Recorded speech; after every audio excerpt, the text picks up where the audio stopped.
या देवी सर्वभूतेषु शक्तिरूपेण संस्थिता नमस्तस्यै नमस्तस्यै नमस्तस्यै नमो नमः। जय माता दी। आज की इस वीडियो में हम श्री दुर्गा सप्तशती के अध्याय 2 तथा 3 की कथा का श्रवण करेंगे, जिसमें देवी जी के प्रादुर्भाव व महिषासुर की सेना का वध तथा स्वयं महिषासुर के वध का वर्णन मिलता है। तो चलिए कथा का रसपान करते हैं। ऋषि बोले, प्राचीन काल में देवताओं और राक्षसों में 100 वर्ष तक युद्ध चलता रहा। उस समय राक्षसों के स्वामी महिषासुर और देवताओं के स्वामी इंद्र थे। इस युद्ध में देवताओं की सेना महाबली राक्षसों से पराजित हो गई। सब देवताओं पर विजय प्राप्त कर महिषासुर स्वयं इंद्र बन बैठा। पराजित होने पर देवता ब्रह्मा जी के नेतृत्व में भगवान विष्णु और भगवान शंकर की शरण में गए। उन्होंने उनको अपनी पराजय तथा महिषासुर के बल और प्रताप का संपूर्ण विवरण कह सुनाया। वे कहने लगे, हे प्रभु, महिषासुर सूर्य, इंद्र, अग्नि, वायु, चंद्रमा, यम, वरुण तथा अन्य देवताओं के सब अधिकार छीनकर सबका अधिष्ठाता स्वयं बन बैठा है।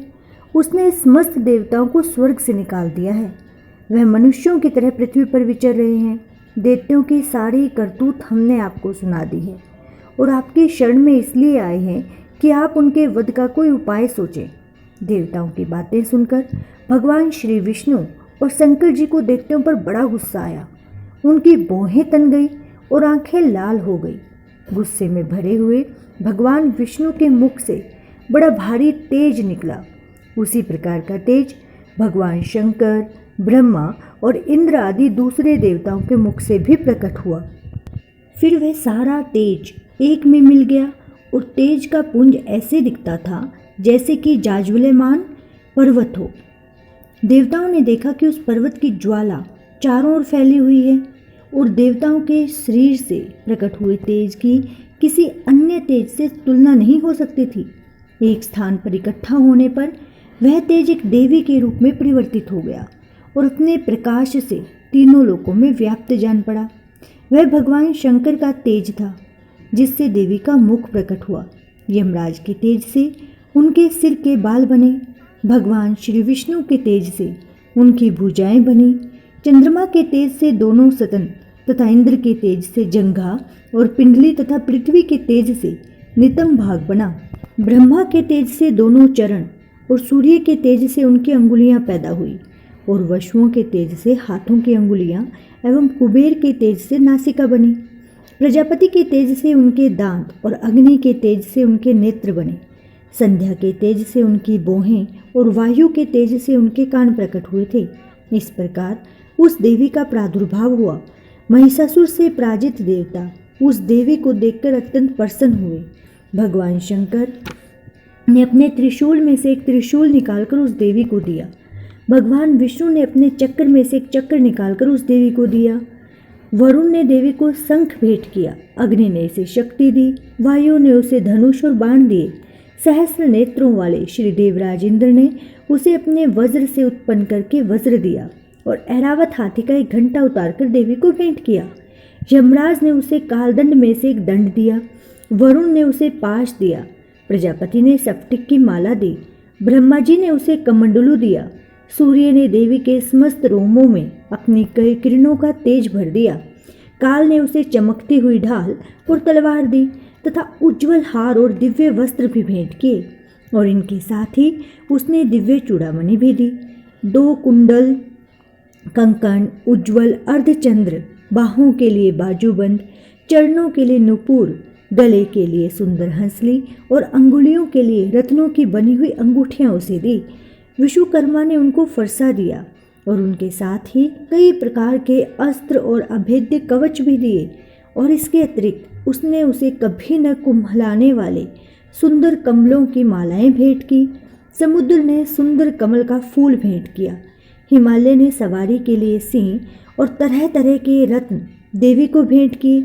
यक्षराज कुबेर ने मधु से भरा हुआ पात्र और शेषनाग ने उन्हें बहुमूल्य मणियों से विभूषित नागहार भेंट किया। इसी तरह दूसरे देवताओं ने भी उसे आभूषण और अस्त्र देकर उसका सम्मान किया। इसके पश्चात देवी ने उच्च स्वर से गर्जना की। उसके इस भयंकर नाद से आकाश गूंज उठा। देवी का वह उच्च स्वर से किया हुआ सिंहनाद समा न सका। आकाश उनके सामने छोटा प्रतीत होने लगा। उससे बड़े जोर की प्रतिध्वनि हुई, जिससे समस्त विश्व में हलचल मच गई। समुद्र कांप उठे, पृथ्वी डोलने लगी और सबके सब पर्वत हिलने लगे।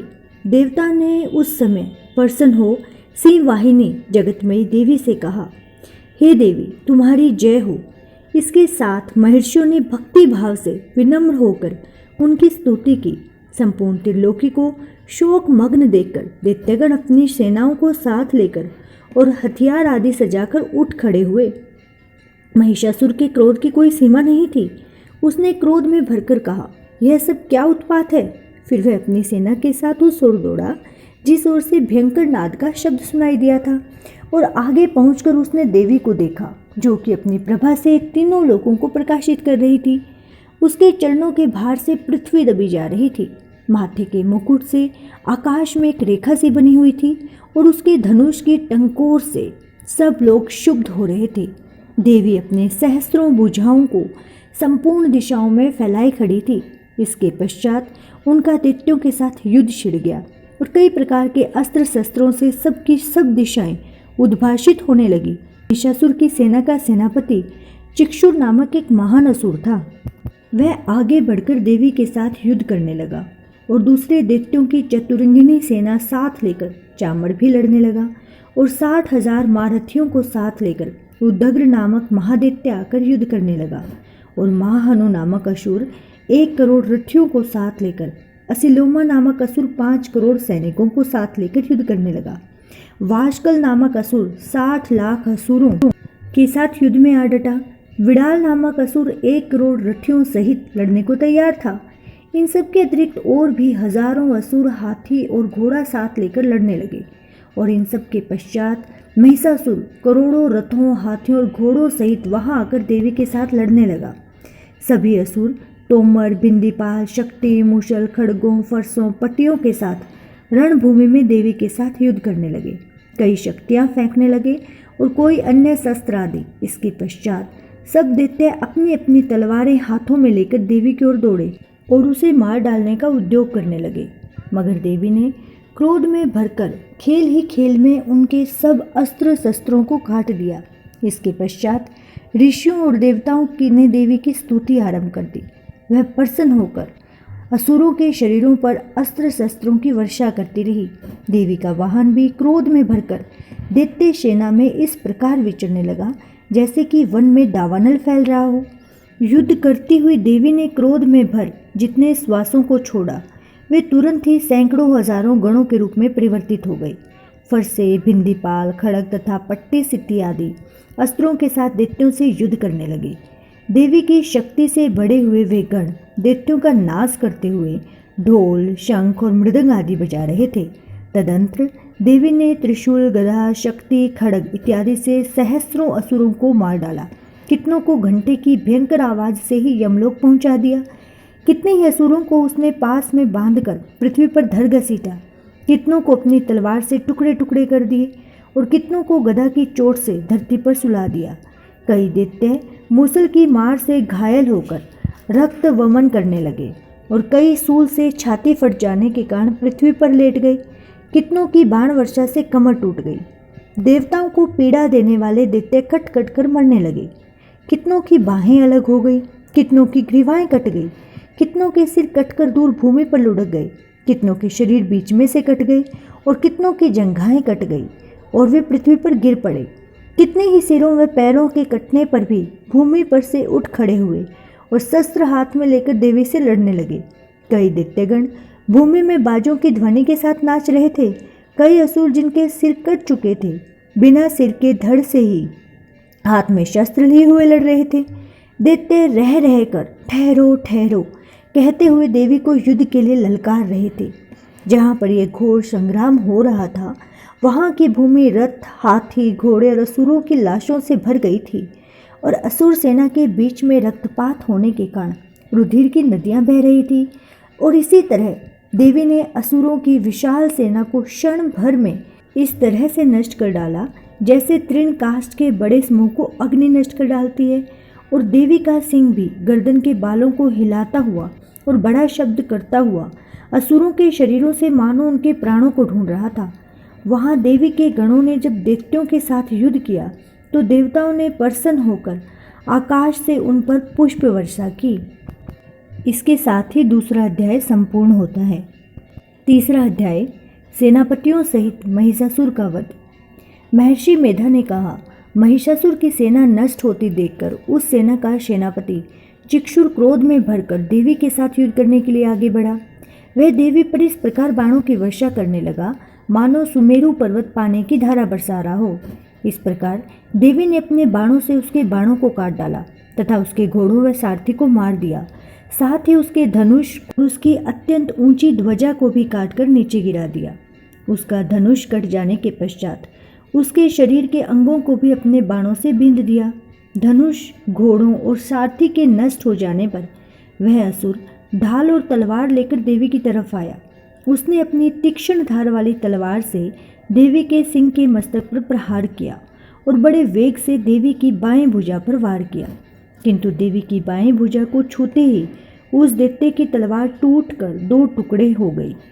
इससे दैत्य ने क्रोध में भरकर शूल हाथ में लिया और उसे भद्रकाली देवी की ओर फेंका। देवी की ओर आता हुआ वह शूल आकाश में गिरते हुए सूर्य के समान प्रज्वलित हो उठा। उस शूल को अपनी ओर आते देखकर देवी ने भी शूल छोड़ा और महाअसुर के शूल के 100 टुकड़े कर दिए और साथ ही महाअसुर के प्राण भी हर लिए।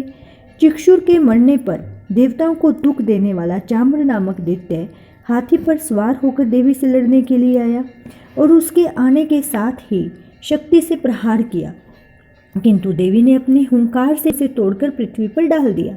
शक्ति को टूटा हुआ देखकर दैत्य ने क्रोध से लाल होकर शूल को चलाया, किंतु देवी ने उसको भी काट दिया। इतने में देवी का सिंह उछलकर हाथी के मस्तक पर सवार हो गया और दैत्य के साथ बहुत ही तीव्र युद्ध करने लगा। फिर वे दोनों लड़ते हुए हाथी पर से पृथ्वी पर आ गिरे और दोनों बड़े क्रोध से लड़ने लगे। फिर सिंह बड़े जोर से आकाश की ओर उछला और जब पृथ्वी की ओर आया तो अपने पंजे में चामर का सिर धड़ से अलग कर लाया। क्रोध से भरी हुई देवी ने शिला और वृक्ष आदि की चोटों से उदग्र को भी मार दिया। कराल को दांतों, मुक्कों और थप्पड़ों से चूर्ण कर डाला। क्रुद्ध हुई देवी ने गदा के प्रहार से उदत दैत्य को मार गिराया। भिंदीपाल से वाष्पकल को, बाणों से ताम्र तथा अंधक को मौत के घाट उतार दिया। तीनों नेत्रों वाली परमेश्वरी ने त्रिशूल से उग्राशय, उग्रव्रिय और महाअनु नामक राक्षसों को मार गिराया। उसने अपनी तलवार से विडाल नामक दैत्य का सिर काट डाला और अपने बाणों से धुरधर और दुर्मुख राक्षसों को यमलोक को पहुंचा दिया। इस प्रकार जब महिषासुर ने देखा कि देवी ने मेरी सारी सेना को नष्ट कर दिया है तो वह भैंसे का रूप धारण करके देवी के गणों को दुख देने लगा। उन गणों में कितनों को उसने मुख के प्रहार से, कितनों को खुरों से, कितनों को पूंछ से, कितनों को सींगों से और बहुतों को दौड़ने के वेग से, अनेकों को सिंहनाद से, कितनों को चक्र देकर और कितनों को श्वास वायु के झोंकों से पृथ्वी पर गिरा दिया। वे दैत्य इस प्रकार गणों की सेना को गिरा देवी के सिंह को मारने के लिए दौड़ा। इस पर देवी को बड़ा गुस्सा आया। उधर दैत्य भी क्रोध में भरकर धरती को खुरों से खोदने लगा और सिंगों से पर्वतों को उखाड़ उखाड़ कर धरती पर फेंकने लगा और मुख से शब्द करने लगा। महिषासुर के वेग से चक्र देने के कारण पृथ्वी क्षुब्ध होकर फटने लगी। उसकी पूंछ से टकराकर समुद्र चारों ओर फैलने लगा। हिलते हुए सिंगों के आघात से मेघ खंड खंड हो गए और श्वास से आकाश में उड़ते हुए पर्वत फटने लगे। इस तरह क्रोध में भरे हुए राक्षस को देख चंडिका को भी क्रोध आ गया और वह उसके मारने के लिए क्रोध में भर गई। देवी ने पाश फेंक कर दैत्य को बांध लिया और उसने बंध जाने पर दैत्य का रूप त्याग दिया और सिंह का रूप बना लिया। जो ही देवी उसका सिर काटने के लिए तैयार हुई कि उसने पुरुष का रूप बना लिया, जो कि हाथों में तलवार लिए हुए था। देवी ने तुरंत ही अपने बाणों के साथ उस पुरुष को उसकी तलवार ढाल सहित बींध डाला। इसके पश्चात वह हाथी के रूप में दिखाई देने लगा और अपनी लंबी सूंड से देवी के सिंह को खींचने लगा और गर्जने लगा। देवी ने भी अपनी तलवार से उसकी सूंड काट डाली। तब राक्षस ने एक बार फिर भैंसे का रूप धारण कर लिया और पहले की तरह चर अचर जीवों सहित समस्त त्रिलोकी को व्याकुल करने लगा। इसके पश्चात क्रोध में भरी हुई देवी बारंबार उत्तम मधु का पान करने लगी और लाल लाल नेत्र करके हंसने लगी। उधर बलवीर और मद से क्रुद्ध हुआ दैत्य भी गरजने लगा। अपने सींगों से देवी पर पर्वतों को फेंकने लगा। देवी अपने बाणों से उसके फेंके हुए पर्वतों को चूर्ण करती हुई बोली, अरे ओ मूढ़, जब तक मैं मधुपान कर रही हूँ तब तक तू गरज ले। इसके पश्चात मेरे हाथों तेरी मृत्यु हो जाने पर देवता गरजेंगे। महिषासुर मेधा ने कहा। यूं कहकर देवी उछलकर उस दैत्य पर जा चढ़ी और उसके अपने पैर से दबाकर शूल से उसके गले पर आघात किया। देवी के पैर से दबने पर भी दैत्य अपने दूसरे रूप से अपने मुख से बराबर बाहर आने लगा। अभी वह आधा ही बाहर निकला था कि देवी ने अपने प्रभाव से उसे रोक दिया। जब वह आधा निकला हुआ दैत्य ही युद्ध करने लगा तो देवी ने अपनी तलवार से उसका सिर काट दिया। इसके पश्चात सारी राक्षस सेना हाहाकार करती हुई वहां से भाग खड़ी हुई और सब देवता अत्यंत प्रसन्न हुए तथा ऋषियों महर्षियों सहित देवी की स्तुति करने लगे। गंधर्वराज गान करने तथा अप्सराएं नृत्य करने लगी। इसके साथ ही श्री दुर्गा सप्तशती का 3रा अध्याय संपूर्ण होता है। अगर आपको ये वीडियो अच्छी लगी हो तो आगे की कथा का श्रवण करने के लिए हमसे जुड़े रहें और चैनल को सब्सक्राइब करें, वीडियो को लाइक करें और शेयर करें। आप सभी पर माँ दुर्गा अपनी असीम कृपा दृष्टि बनाए। धन्यवाद।